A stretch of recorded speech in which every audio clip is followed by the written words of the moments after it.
అదానీ కంపెనీతో ఒప్పందం కుదుర్చుకొని విద్యుత్ రంగంలోకి స్మార్ట్ మీటర్స్ ప్రవేశపెట్టే విధంగా 17,000 కోట్ల రూపాయలకి ఒప్పందం కుదుర్చుకుంది.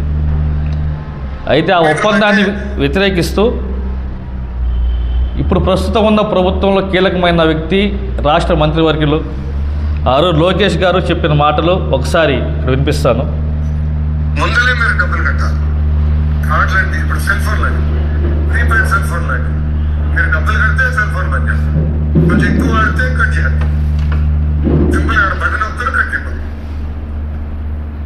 ఇది నేను సింగనమల్లో ఒక దళిత రైతులు కలిసినప్పుడు తెలుసుకున్నాను. మాకు ఆయన సంతకం పెట్టాడు. 2 ఎకరాల భూమి ఉంది. ప్రభుత్వం సబ్సిడీ పట్టించుకోవాలి. ఆయన వాళ్ళు వచ్చి బలవంతం పెడితే సంతకం పెట్టాడు కాగితాల మీద. వాళ్ళు తీసుకొచ్చి స్మార్ట్ మీటర్ బిగించేశారు. లో దానిపైన కార్డులో డబ్బులు తక్కువ ఉంది, లో ఉంది డబ్బులు ఇమీడియట్ కట్టండి అంటే అది కూడా స్మార్ట్ మోటార్. ప్రభుత్వం ప్రజలకి అందియాల్సిన సేవలు ఉన్నాయో వాటి నుంచి తప్పుకునే ప్రక్రియలో భాగంగా ఈరోజు ప్రభుత్వాలు ప్రైవేట్ రంగాన్ని ప్రోత్సహిస్తూ ఉన్నాయి. గతంలో ఏదైతే రవాణా వ్యవస్థకు సంబంధించి రాష్ట్ర ప్రభుత్వం కానీ కేంద్ర ప్రభుత్వం కానీ తమ సొంత నిధులు వెచ్చించి ప్రజల అవసరాలకు అనుగుణంగా రోడ్లు వేయాలి. దాని నుంచి తప్పుకోవడానికి ఆ రోజు నేషనల్ హైవేస్ అథారిటీ ఆఫ్ ఇండియాతో పొత్తు కుదుర్చుకొని టోల్ గేట్ వ్యవస్థ తీసుకొచ్చింది. ఈరోజు దేశం మొత్తం కొన్ని కోట్ల మంది ప్రజల నుండి ముక్కు పిండి మరి టోల్ గేట్ వసూలు చేస్తూ ఉన్నారు. ఆ ప్రభావం సాధారణ పల్లె వెలుగు బస్సులో తిరిగే ప్రజల మీద పడుతుంది ఈరోజు. ఇదే విధంగా ఏదైతే ప్రభుత్వం ఆరు పక్క తప్పుకుందో ఈరోజు కూడా విద్యుత్ రంగం నష్టాల్లో ఉందని చూపి ఒక ముసుగేసి ఆ నష్టాలు తప్పించుకునేందుకు ప్రైవేట్ రంగానికి అప్పచెప్తున్నామని చెబుతూ ఈరోజు మరి అదానీ గ్రూప్తో ఆ రోజున్న వైసీపీ ప్రభుత్వం ఒప్పందం కుదుర్చుకుంటే ఆ రోజు అరిచి గగ్గోలు పెట్టారు ఈరోజున్న రాష్ట్ర ముఖ్యమంత్రి వర్యులు ఆయన కుమారుడు లోకేష్ గారు వారి కార్యకర్తలు. మరి ఈరోజు ఆ రోజు ఏం నష్టం జరుగుతుందని చెప్పి మీరు దీన్ని వ్యతిరేకించారు.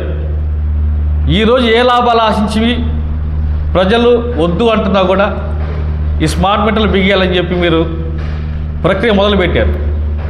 ఈరోజు ఒంగోలు నగరంలో స్మార్ట్ మీటర్స్ బిగించే ప్రక్రియలో భాగంగా ముందు ఇండస్ట్రీసు, తర్వాత కమర్షియల్ ఏరియాసు, ఆ తర్వాత హౌస్ హోల్డ్ ఏరియాస్కి వస్తామన్నారు. అయిపోయి ఆల్రెడీ ఇండస్ట్రీస్ అయిపోయింది, కమర్షియల్ ఏరియాస్ అయిపోయింది. ఇప్పుడు ఇళ్ళ కాడికి మొదలుపెట్టారు.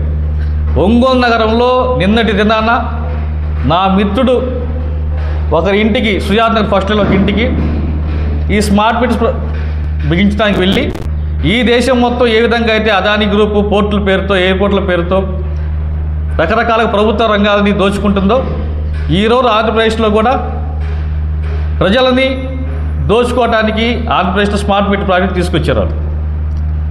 మేము ఈరోజు ఇక్కడి నుంచి పిలిపిస్తున్నాం, ప్రభుత్వాన్ని కూడా అడుగుతున్నాం, మీరు పద్ధతిగా ఈ వ్యవహారాన్ని ఇమీడియట్గా నిలిపివేయండి. అదేవిధంగా ప్రజలను కూడా కోరుతున్నాం, ఎవరైనా స్మార్ట్ మీటర్ బిగిస్తామని చెప్పి వీళ్ళ దగ్గరికి వస్తే ఇమీడియట్గా వాళ్ళని అడ్డుకోండి, మాకు తెలియజేయండి. ఎందుకంటే ఈరోజు ఏవైతే ఈవీఎంలు ఉన్నాయో వాటి మీదే కొన్ని లక్షల సందేహాలు ఉన్నాయి. ఇవి అసలు నిజంగా పనిచేస్తున్నాయా, ట్యాంపరింగ్ చేస్తున్నారని. రేపు ఇది కూడా స్మార్ట్ మీటర్ కూడా ఒక ఎలక్ట్రానిక్ డివైసే. ఏదైతే ఈవీఎం హ్యాక్ చేయడం చెప్తున్నారో అదేవిధంగా ఈ స్మార్ట్ మీటర్స్ కూడా హ్యాక్ చేయొచ్చు. రేపటి రోజు 10 రూపాయలు వచ్చే బిల్లు 100 రావచ్చు, 100 వచ్చేవాడికి 1000 రావచ్చు, 1000 వచ్చేవాడికి 10 రూపాయలే రావచ్చు. దీంట్లో కనీసం ట్రాన్స్పరెన్సీ కూడా లేకుండా పోయింది. ఈరోజు మేము ప్రభుత్వాన్ని ఒకటే డిమాండ్ చేస్తున్నాం, రాష్ట్ర ముఖ్యమంత్రి దగ్గర నుంచి వార్డు మెంబర్ దాకా ముందు మీ అధికారులు ప్రజాప్రతినిధులు మీ ఇళ్ళకి అమర్చుకోండి, మీ ఆఫీసులకు అమర్చుకోండి. ఒక 6 నెలల పాటు ప్రజలకి అవగాహన కల్పించండి. ఆ తర్వాత ఈ వ్యవస్థ అంతా పారదర్శకంగా ఉంది అనుకుంటేనే మీరు ప్రజల్లోకి వెళ్ళి ఈ స్మార్ట్ మీటర్స్ గురించి తెలియజేసి వారికి బిగియమని చెప్పి ప్రభుత్వం డిమాండ్ చేస్తున్నాం.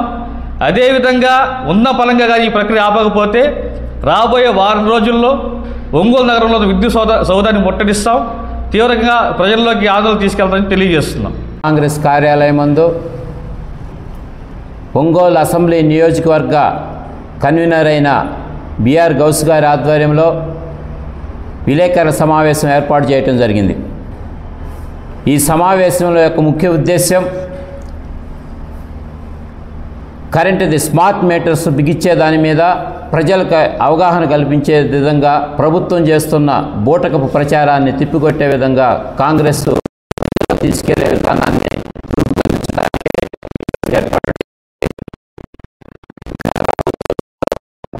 జగన్ స్మార్ట్ మీటర్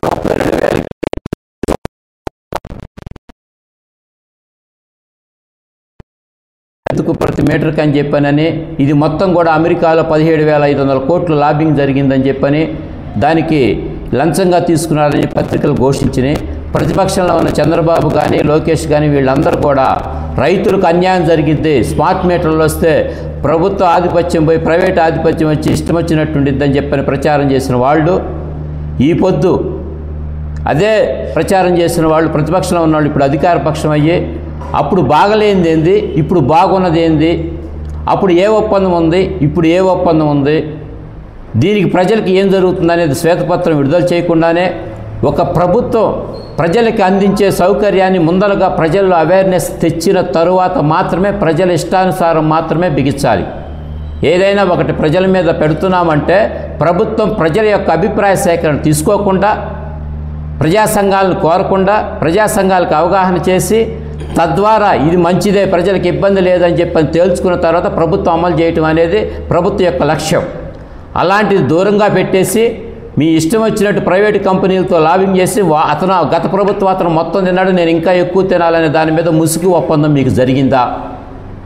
తద్వారా ఆ ముసుగు ఒప్పందం మీదనే జనాల మీదకు నెడుతున్నారా? ప్రస్తుతం ప్రభుత్వ కార్యాలయాలకి స్మార్ట్ మీటర్లు బిగిస్తున్నారు, తర్వాత మున్సిపల్ కార్పొరేషన్లో ఉండే వీధి దీపాలు వాటికి బిగిస్తున్నారు. ఇప్పుడు ఎవరిదైనా మీటర్ బాగలేదంటే ఎమ్మటనే రీప్లేస్ చేయాలని చెప్పని స్మార్ట్ మీటర్ తీసుకొచ్చి బిగించేస్తారు. మీటర్ చెడిపోయిన మీదే రీడింగ్ సరిగ్గా రావట్లేదు అని కంప్లైంట్ ఉన్నదంటే ఇమీడియట్గా స్మార్ట్ మీటర్ బిగించేస్తున్నారు. దానివల్ల జరిగే విధానాలు ఏంది, జనాలకు కలిగే నష్టాలు ఏందని పొరపాటును కూడా చెప్పలేదు. రేపు రానున్న కాలాల్లో స్మార్ట్ మీటర్లు బిగిస్తే అనుకోకుండా మీ ఇంటికి చుట్టాలు వచ్చి ఒకరోజు నిద్ర చేద్దామని చెప్పని వస్తే ఆ లోగోలు ఇవన్నీ మారిపోయి ఇమీడియట్గా కరెంటు కట్ అయినా ఆశ్చర్యపడక్కర్లేదు. రేపు రానున్న కాలాల్లో ప్రభుత్వానికి విధేయులుగా ఉన్న వాళ్ళకి బిల్లు తగ్గొచ్చు, ప్రభుత్వానికి వ్యతిరేకంగా ఉన్న వాళ్ళకి కూడా బిల్లు పెరిగే అవకాశాలు ఈ స్మార్ట్ మీటర్లు పెట్టుకుందని చెప్పని ప్రజల్లో అపోహ ఉంది. ఇవన్నీ కూడా మేము ప్రజల్లోకి తీసుకెళ్తాం. మీరు గవర్నమెంట్ ముఖ్యంగా ఈ స్మార్ట్ మీటర్లను బిగించడం ఆపకపోతే ఒక వారం రోజులు మేము కార్యాచరణ రూపొందించుకొని విద్యుత్ సవాదా దగ్గర ధర్నా చేసి ప్రజల్లోకి స్మార్ట్ మీటర్లు ఇవన్నీ కూడా తెలియజేసే దిశగా కాంగ్రెస్ పార్టీ ముందడుగు వేస్తుందని చెప్పని పత్రికాముఖంగా మేము తెలియజేస్తున్నాం.